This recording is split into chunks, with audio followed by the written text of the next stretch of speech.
Welcome to my channel. আজকে আমি সয়াবিনের একটা আলাদা ধরনের রেসিপি তোমাদের সঙ্গে শেয়ার করব। চলো তাহলে শুরু করা যাক। এটা বানাতে যেসব উপকরণগুলো লাগছে সেগুলি হলো, এবং প্রধান উপকরণ তো অবশ্যই সয়াবিন। আমি একটা পাত্রে হাফ লিটার মতন জল নেব এবং জলটাকে ভালো করে গরম করে নেব। একদম যখন ফুটে যাবে তখন আমি তার মধ্যে সয়াবিনটা দিয়ে দেব আর একটু হালকা পরিমাণে লবণ দেব। আপনারা চাইলে সয়াবিন এবং জলটা একসঙ্গে গরম করতে পারেন। এরপর মিনিট খানেক গরম করার পরে আপনারা ঢাকনা দিয়ে বন্ধ করে রাখবেন। তার মানে সয়াবিনটা অলরেডি সেদ্ধ হয়ে গেছে এবং এর মধ্যে যে একটা হালকা গন্ধ থাকে সেটা আর নেই। এবার আমি কিছু ঢাকনা দিয়ে আটকে রাখবো এবং মিক্সার গ্রাইন্ডারটাকে বের করে নেব। তারপর ঢাকনা খুলে একদম পিষে পিষে এর ভেতর থেকে জলটাকে বের করে নেব।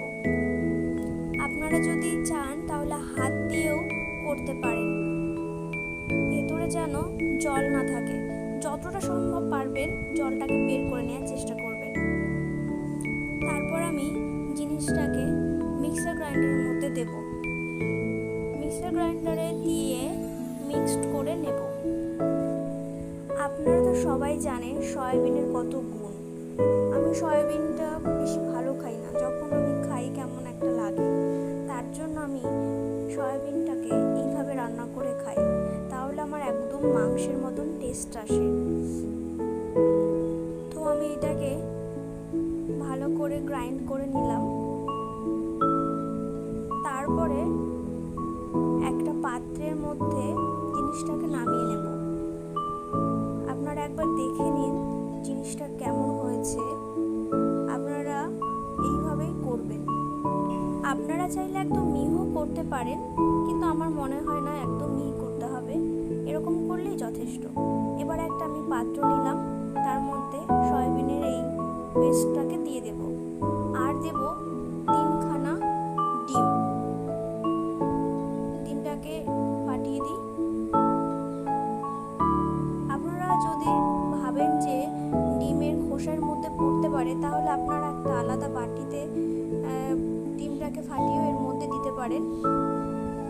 আশা করি এর মধ্যে দিলেই ভালো হবে। আমি 3টে ডিম দিলাম এবং এরপরে আমি দেব মাঝারি সাইজের হলে 2টো এবং ছোট সাইজের হলে 3টে পেঁয়াজ কুচি এবং 2টো লঙ্কা কুচি, এবং তার সঙ্গে দেব মিট মশলা। আপনারা 1 টেবিল চামচ মিট মশলা দেবেন এবং লবণটা দেবেন স্বাদ মতো। আপনারা একটা কথা বলি, যারা লবণটা ঠিক বুঝতে পারেন না এই কতটা পরিমাণে দেবেন, আপনারা কি করবেন, প্রথমে বেশি লবণ দেবেন না, খানিকটা লবণ দিয়ে মাখিয়ে নেবেন এবং তেল গরম করে অল্প পরিমাণে তার মধ্যে দিয়ে জিনিসটাকে ভেজে একটু টেস্ট করে দেখবেন। যদি দেখেন যে নুনটা বেশি হয়েছে তাহলে একটা ডিম অ্যাড করবেন বা একটু ঝাল অ্যাড করবেন, ঠিক হয়ে যাবে। এবার আমি গ্যাসে তেল গরম করতে দিয়েছি। তেলটা গরম হলে বড়ার আকারে জিনিসগুলোকে ছেড়ে দেব এবং আঁচটাকে কমিয়ে রাখবো, কারণ বেশি আঁচে আমার মনে হয় জিনিসটা ভালো করে হওয়ার আগেই পুড়ে যাবে। তো আমি সব কটা দেওয়ার পরে এবার ঢেকে দেব এবং আঁচ কমিয়ে রাখবো যাতে খুব ভালো মতন ভাজা হয়, এবং ঠিক উল্টো পাশটাও সেমভাবে ভাজবো।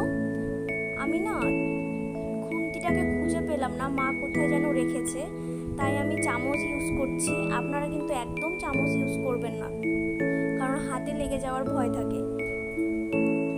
2 পাশ হালকা হালকা লাল লাল হয়ে গেলে আপনারা তুলে নেবেন। এইভাবে সবগুলোকে ভেজে নিন আগে। এবার ভাজা হয়ে গেলে আপনারা এই ভাজাটাকে দিয়ে গরম ভাতেও খেতে পারেন, খুব টেস্ট লাগে। আমি তো এমনি 4-5টা অলরেডি খেয়ে নিয়েছি। এবার আসি তরকারি রান্নাটার উপকরণে।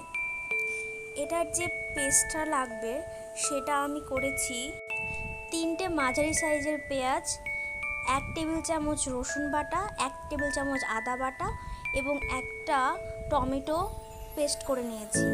এবার আমি তেলটাকে গরম করে তার মধ্যে একটা শুকনো লঙ্কা, একটা তেজপাতা, 1 কুচি দারচিনি এবং কটা লবঙ্গ ও 2টো এলাচ দিয়ে একটু ফোড়ন দিয়ে নেব। এবার আমি মশলাটাকে দিয়ে দেব।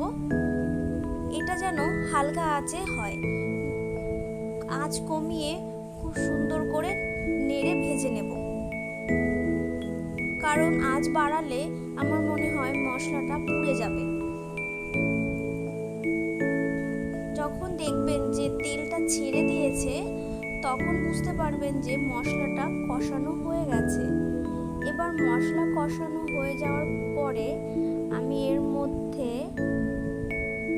দেব লঙ্কার গুঁড়ো 1 টেবিল চামচ, নুন দেব স্বাদ মতন, এরপর আমি দেব জিরে গুঁড়ো 1/2 টেবিল চামচ, মিট মশলা গুঁড়ো 1/2 টেবিল চামচ এবং হলুদ দেব 1 টেবিল চামচ, নুন দেব 1/2 টেবিল চামচ। আপনারা চাইলে এই জিনিসগুলোকে একটা ছোট পাত্রের মধ্যে অল্প জল দিয়ে গুলে এর মধ্যে দিতে পারেন, তাহলে জিনিসটা বেশ ভালোই হবে। এরপর ভালো করে মিক্সড হয়ে গেলে আমি আগে থেকেই মশলার করার বাটিটার মধ্যে জল গরম করে রেখেছিলাম। আমি একদম বেশি প্যান ইউজ করতে চাই না, বেশি থালা বাসন একদম আমার ইউজ করতে ভালো লাগে না। তো জলটা ফুটে গেলে আমি এই ডিম সয়াবিনের বড়াটা এর মধ্যে দিয়ে দেব। অলরেডি বড়াটা ভাজাই আছে এবং মশলাটা কষিয়ে জলটাও ভালো মতনই ফুটেছে। তো আমার মনে হয় না এটা আর বেশিক্ষণ কষতে হবে। সামান্য পরিমাণে কষে ধরুন 2-3 মিনিট এটাকে একটু ভালো করে নেড়ে চেড়ে আঁচ কমিয়ে মিনিট খানেক রেখে দেবেন ঢেকে, তাহলেই তৈরি হয়ে যাবে ডিম সয়াবিনের বাহারি। আপনারা একবার অবশ্যই বাড়িতে ট্রাই করবেন।